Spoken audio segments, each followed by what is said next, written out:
Assalamualaikum warahmatullahi wabarakatuh. Selamat malam semuanya. Pada kesempatan kali ini, izinkan kami memperkenalkan diri. Saya sendiri, Budi Cahyono, sebagai moderator. Kemudian ada kedua teman saya, silakan perkenalkan diri. Nama saya Imam Zaki Nur Syamsi. Dan nama saya Vander Mulia Putra. Oke, baik. Terima kasih kepada tim kelompok. Jadi, pada kesempatan kali ini, kami akan mendemokan sebuah proyek berupa eh, analisis dari kode yang kita review dari platform Kaggle. Nah, pada kesempatan kali ini, kami akan eh, menganalisis atau kode review dengan judul analisis visualisasi dan prediksi pada platform Airbnb. Jadi, Airbnb INC adalah perusahaan Amerika yang mengoperasikan pasar online untuk homestay dan perjalanan jangka pendek dan jangka panjang. Kemudian, perusahaan bertindak sebagai broker dan membebankan komisi dari setiap pemesanan. Perusahaan ini didirikan pada tahun 2008 oleh Brian Chesky, Nathan Brzezinski, dan Joe Gebbia. Jadi untuk kode ini menggunakan model regression. Jadi analisis regresi dalam machine learning adalah proses memodelkan hubungan antara satu atau lebih variabel independen atau prediksitor dengan variabel dependen atau target untuk memprediksi atau menjelaskan nilai target. Tujuan utama dari analisis regresi adalah untuk memahami dan memprediksi hubungan antara variabel serta untuk membuat prediksi yang akurat tentang nilai target berdasarkan variabel input yang diberikan. Oke, tanpa berlama-lama, kita langsung saja untuk eksekusi kode, yaitu yang pertama akan dijelaskan oleh Kak Vendor Mulia. Untuk Kak Vendor, dipersilahkan. Baik, terima kasih Bang Budi. Jadi yang pertama kali yang dilakukan adalah importing libraries. Library-library apa aja yang dibutuhkan adalah yang pertama ada NumPy, kemudian ada Pandas, kemudian ada Matplotlib, yaitu library Python paling populer untuk melakukan visualisasi data yang lebih menarik dan mudah dipahami sehingga Matplotlib akan terasa lebih alami untuk dipelajari. Di sini digunakan PyPlot sebagai histogram, grafik, dan diagram batang lainnya. Kemudian di sini ada image yang mana di sini akan untuk menyajikan suatu gambar. Kemudian ada Seaborn. Seaborn adalah alat visualisasi data yang menggabungkan kekuatan teknis dengan estetika visual untuk menghadirkan wawasan mendalam dari suatu dataset. Kemudian ada import warnings dan ignore. Yang kedua yaitu ada loading dataset. Dataset kami ambil dari uh, Kaggle notebook dari Chirac 9073 yang mana ini merupakan dataset publik dari New York City Airbnb Open Data yang merupakan listing dari Airbnb dan matrix di kota New York USA tahun 2019. Hal yang pertama yaitu melakukan membaca dataset yang digunakan yaitu Airbnb sama dengan PD CSV. Kemudian ada shape of dataset yang mana menghasilkan terdapat 48.895 entry data dari 16 kolom yang mana akan dijabarkan di bawah lebih lanjut. Kemudian ada data types yang didapatkan ada 3 buah jenis atau tipe data types yaitu ada integer, object, dan juga float. Kemudian di sini ada juga info yang mana seperti tadi yang sudah dijelaskan terdapat 48.895 entry data yang terbagi dalam indeks ke 0 hingga indeks ke 48.894 dengan total 16 kolom. Dengan jumlah data types untuk float ada 3, integer ada 7, dan objek ada 6. Kemudian ada data cleaning ketiga yaitu menghapus eh, apabila ada duplikasi data. Yang mana di sini ada menghitung jumlah duplikasi data dan menghapus duplikasi dari data yang ada. Kemudian langkah selanjutnya adalah cek apabila terdapat value nul di setiap kolom. Kemudian ada menghapus kolom-kolom yang tidak dibutuhkan seperti name, ID, hostname, last review dari 16 kolom yang ada. Kemudian ada melihat perubahan yang telah dilakukan dari aksi-aksi sebelumnya. Kami di sini mencetak daripada head dari dataset yang kami telah miliki.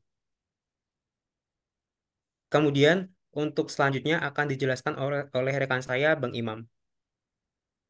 Oke, pada bagian ini terdapat replace review per month jadi zero. Yang digunakan adalah metode Vilna. Metode Vilna sendiri untuk mengisi nilai-nilai yang hilang dan dalam kolom review per month dari data frame Airbnb dengan nilai 0. Kemudian ada review remove the non-values from dataset, yaitu baris akan dihapus jika setidaknya ada satu nilai yang hilang di dalamnya. Kemudian jika in place true itu langsung divisualisasikan, tidak diisi lagi. Next. Kemudian examine continuous variable, yaitu mendeskripsikan variabel atau menjabarkannya.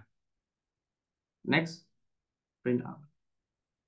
Pada print out the columns ini akan mencetak semua kolom yang ada di dataset Airbnb ini. Kemudian get correlation between different variable, yaitu mendapatkan korelasi antara variabel yang berbeda. Kode di atas bertujuan untuk membuat sebuah heat map korelasi antara fitur dalam data frame Airbnb. Next. Kemudian Airbnb shape, yaitu untuk menghitung jumlah kolom dan baris, yaitu ada 48.865 dan 12 kolom. Kemudian Airbnb head, yaitu untuk menjabarkan ke 15 data yang ada pada atas. Next, data visualization. Pada data visualization ini, kita menggunakan Seaborn as SNS, yaitu untuk alias NS, kemudian mengambil nilai unik dari kolom neighborhood underscore group dari data frame Airbnb. Next, plot all neighborhood group. Kode di atas menggunakan library Seaborn untuk membuat sebuah konpilot yang menggambarkan jumlah observasi untuk setiap nilai dalam kolom neighborhood dari data frame Airbnb. Next, neighborhood. Pada kode ini digunakan Lightborn Seaborn untuk membuat sebuah plot yang menggambarkan jumlah observasi untuk setiap nilai dalam kolom neighborhood dari data frame Airbnb. Kemudian akan dijelaskan oleh Bang Budi Cahyono.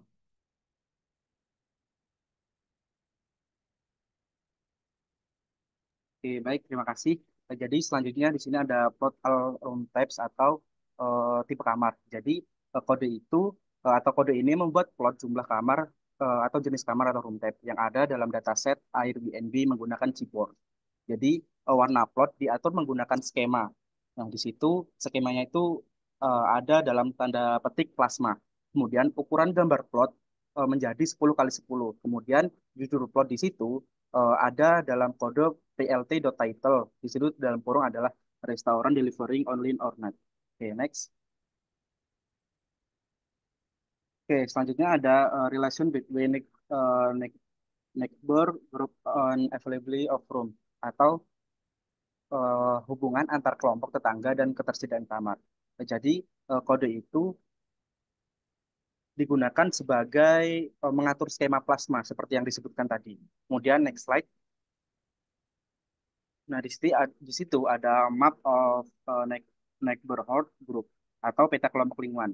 Jadi, kode ini membuat sebuah scatter plot menggunakan library Seaborn atau SNS untuk memvisualisasikan lokasi dari setiap entry dalam dataset Airbnb. Nah, dalam gambar output di situ juga telah ditampilkan untuk warna-warna dari setiap datanya dengan longitude sebagai sumbu X dan latitude sebagai sumbu Y. Setiap titik pada scatter plot diwarnai berdasarkan grup lingkungan. Oke, next. Nah, di situ ada map of neighborhood atau peta lingkungan.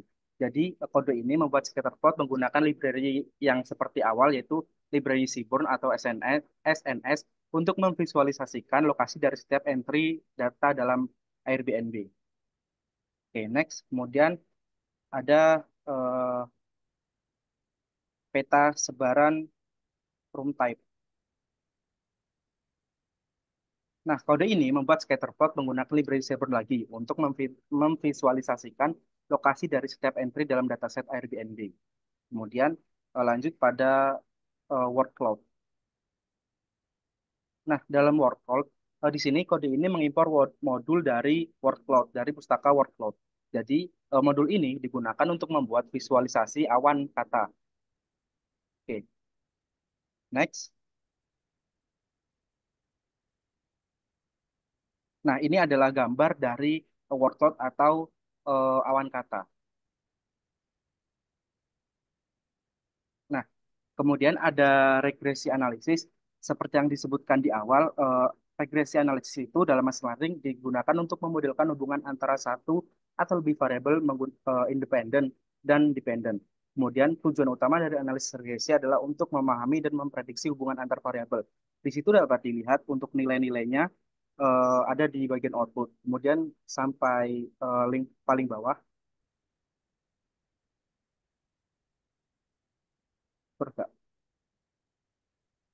terus ke bawah. Nah, di situ juga ada proses encoding, kemudian ada proses mengamati perubahan pada dataset. Di situ jika kita melihat banyak sekali perubahan yang ada pada dataset. Oke, next terus. Nah, di sini kita mendapatkan korelasi antar variabel yang berbeda.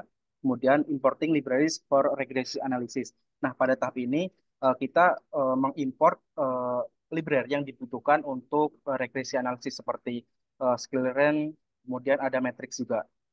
Nah, di sini ada tes dan training data yang dihasilkan adalah kode di bawahnya atau output di bawahnya. Kemudian ada trend juga selanjutnya. Nah, selanjutnya di sini ada beberapa eh, model yang digunakan atau cara yang digunakan. Yang pertama ada regresi model, kemudian decision tree, dan yang terakhir adalah, adalah random forest dengan hasil-hasil data yang ada di layar. Oke. Mungkin cukup sekian pembahasan dari kode review yang kami dapatkan dari platform Kaggle untuk project Python for Data Science. Kurang lebihnya kami mohon maaf dan kami akhiri. Wassalamualaikum warahmatullahi wabarakatuh.